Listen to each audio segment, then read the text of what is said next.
All right, Adam. My favorite things about living in Indiana. Okay. I've been to a lot of different places around the world. I've been to Serbia. I've been to the DR. I've been to Mexico. I was up in this weird place called Canada. Maybe you've heard of it. And they were all great. They were all great. In fact, Serbia is one of my absolute favorite places in the world that I've ever visited. Next to Orlando, Disneyland. Is it Disneyland or Disney World? Whichever one is down in Orlando. You literally turn into like a 10-year-old, unless you're younger than 10, and then you just stay whatever age you were when you get there. But the thing about all these places that I noticed was that all the people who lived there, they were all happy. They were all just thrilled to be there. They didn't need, they didn't need a Burger King down the block. They didn't need a big screen TV. They didn't need all this other stuff. Actually, in Serbia, we did watch the World Cup finals on the side of somebody's house with a projection TV and the whole village. Yes, a village, like an actual village. They all came out, and it was the coolest thing. I don't even like soccer, but it was super great community moment, and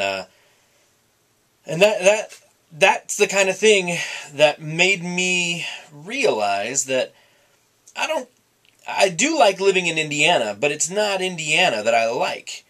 Kurt Vonnegut, he's from Indiana.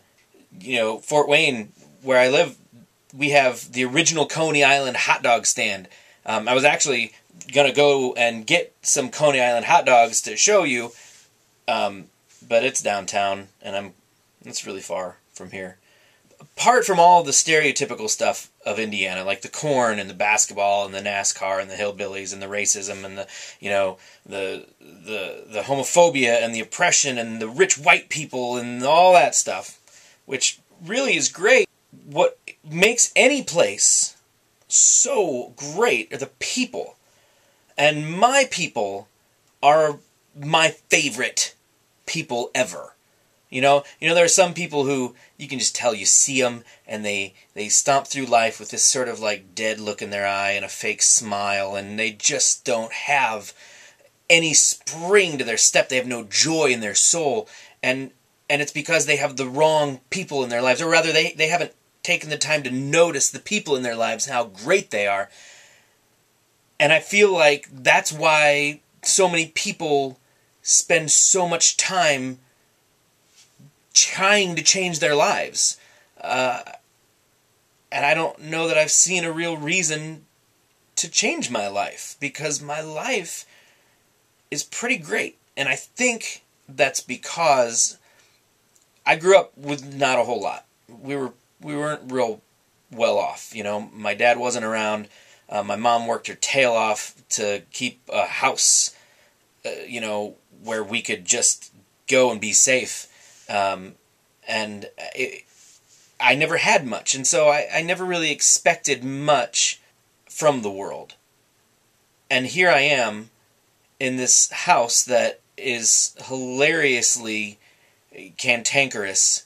I often call it like the Walter Matthau of homes, because it's hilarious and cranky and leaky, and it makes weird noises, but we love it. We have to work just to keep it dry. I mean, it's raining right now, and I'm going to have to go upstairs in about 5 minutes and dump these buckets that catch the water that spills off our roof because the gutters are useless. And if I don't dump those buckets, there's going to be water all over my basement. But this house, it's our home.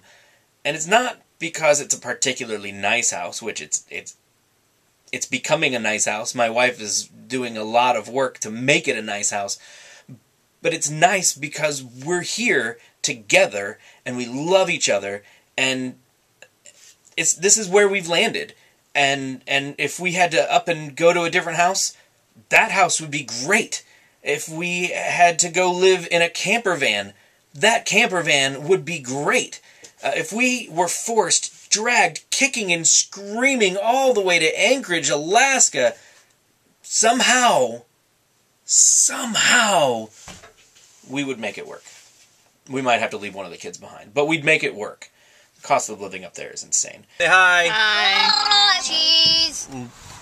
Yeah, they're my people. That's what I like about Indiana, Adam. That and the Colts. So, actually, I want to change my answer.